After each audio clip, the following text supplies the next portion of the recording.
चाष चाषी ओडिशा तार उन्मोचन। जदि ये चाष आ चाषी कथा आमे भाबिबा मो विचार रे से दुईटी जाक शब्द गोटे मुद्रार दुईटी पार्श्व। चाषर उन्नति रे चाषीर उन्नति एवं चाषीर उन्नति रे चाषर प्रगति आउ यही दुई जन को नेइकिरी ओडिशा भलिया एक राज्य जहार सामाजिक एवं आर्थिक स्थिति। तेणु मोटामोटी भाव में कहवाकू गले गोटे त्रिभुजर जदि परिकल्पना करा जाए गोटे बिंदुरे चाष गोटे बिंदुरे चाषी एवं तार शीर्ष बिंदुरे ओडिशा याकू आमे भाबी पारिबा। मु काहेकि कहली चाष आउ चाषी परस्पर परिपूरक एवं ये अनेक गुरुत्व बहन करुची ओडिशा पाई। कारणटी हैला 1936 मसीह रे ओडिशा एक स्वतंत्र प्रदेश भाव में मुंड टेकिला। सेतबेले हुए तो मोर बापा हाई स्कूल स्तर छात्र थिबे। सी सेतबेले आपण माने जो माने समसामयिक तांकर हेइथिबे आपण माने जेतबेले रचना लिखुथिले सेतबेले निश्चित भाव लिखुथिबे ओडिशा एक कृषि प्रधान राज्य। मु जेतबेले रचना लिखिली 80 मसीह रे मैट्रिक पास कला बेलू मु मध्य लिखिछि ओडिशा एक कृषि प्रधान राज्य। एवं आम पिला माने आपण का नाती माने जो माने वयस्क अछन सी मध्य लिखुथिबे जदि ओडिया मीडियम रे पढुथिबे से माने मध्य लिखुथिबे जे ओडिशा एक कृषि प्रधान राज्य। तेणु सत कथा कहवाकू गले चाष आउ चाषी ये सते जेमती ओडिशार दुईटी स्तंभ एवं खाली सेतिकी नुह चाष एवं चाषी की नेइकिरी ओडिशार प्रगति मध्य निर्भरशील। आज पर्यंत मध्य आमे निश्चित भावे कहवा 2/3 लोक ओडिशार चाष उपरे निर्भरशील। एबे आउ टिके ताकू सरलीकरण करिचे प्रत्यक्ष और परोक्ष भाव में। मुझे जदि कहबी जदि परोक्ष कथा जोड़ा हम ताल तो 100% लोक चाष उपर निर्भरशील। चाषर इतिहास कहले बहुत लंबा हम एवं सान मुहरे बड़ कथा कहला भाया हम। तथापि मुझे मोटामोटी भाव में जी पढ़ी जहाँ शुणी जहाँ जानी से जणुची। प्रथमे इतिहास कहे चाष आगुरु नोमाडिक थिला बा जाजाबर चाष थिला। लोक जाउथिले जोटी पानी थिला माटी भल थिला जंगल रु माटी उर्वर माटी थिला सेठी लोक चाष करथिले। परवर्ती पर्याय रे सेटा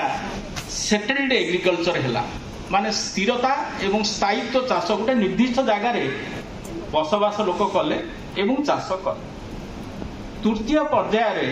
सेटा साइंटिफिक एग्रीकल्चर हैला सेठी विज्ञान पशिला सबुज विप्लव आसिला स्वामीनाथनकर करिश्मा काम देला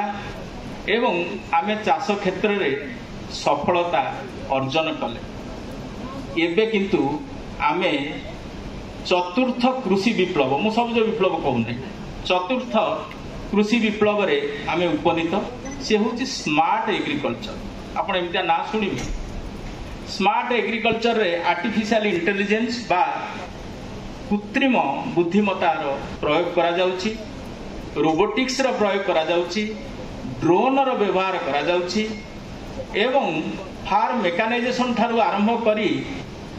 आर्टिफिशियल इंटेलिजेंस पर्यंत सबु प्रकार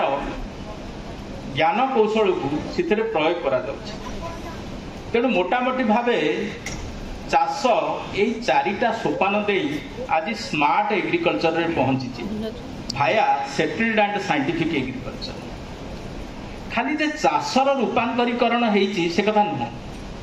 चाषीर मध्य रूपांतरीकरण होईची। कुहा जाउथिला आपे वणिज पुत्रे चाष अर्थात चाष गोटे पारिवारिक व्यवसाय एवं एक कथा मध्य कहा जाउथिला वृत्ति एम पोषे कुटुंब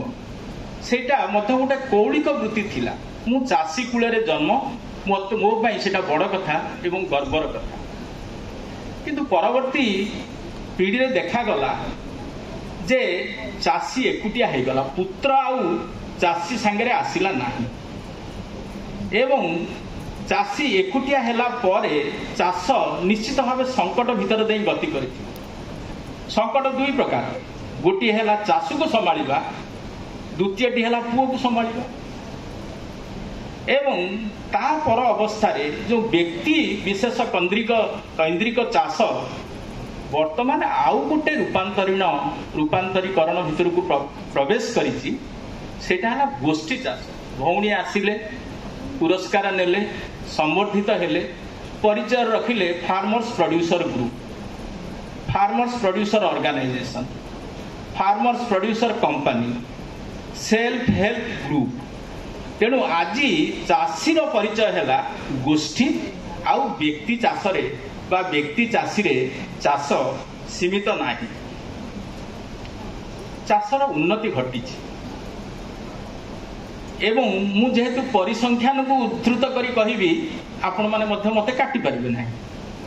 कारण गोटे विधि व्यवस्था भितर से परिसंख्यान जन्म नहीं परिसंख्यान कहे 2000 बेसी पछुक जाऊ नहीं 2001 मसीह आमर हेक्टर प्रति चाउल उत्पादन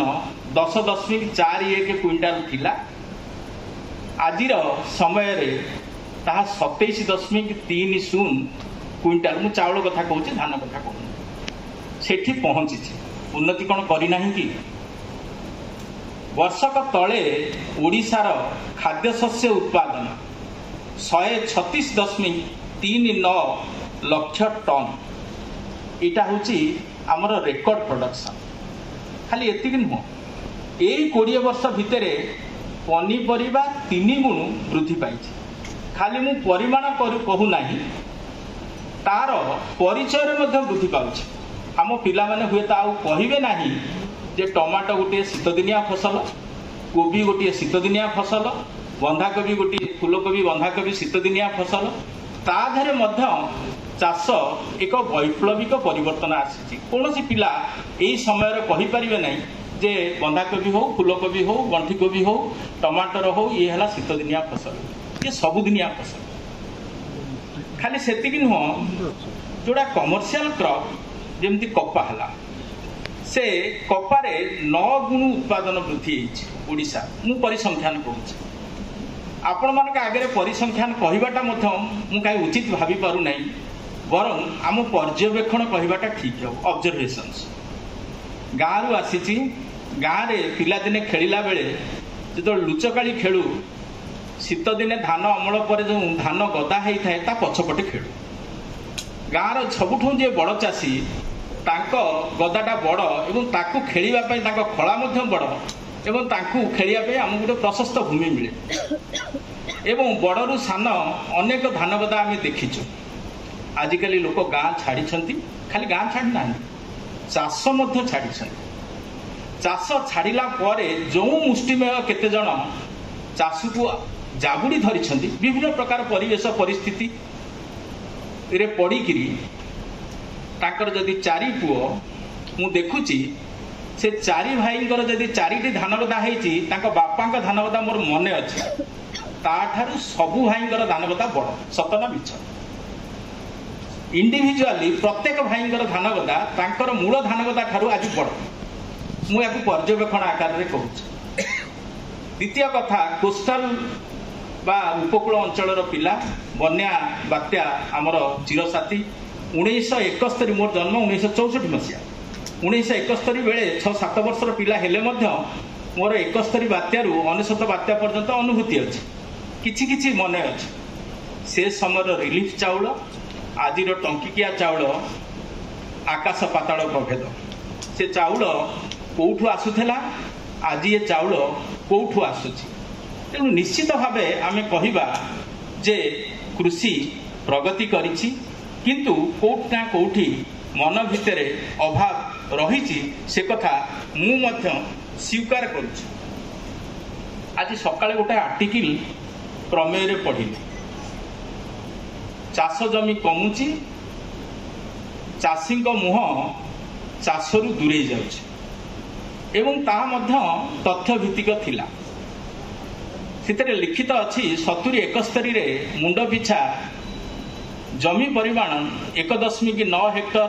आपातत सेया थिला बेले आज सेटा 0.85 हेक्टर रे पहुंची खाली सेतिकी नुह आमर जो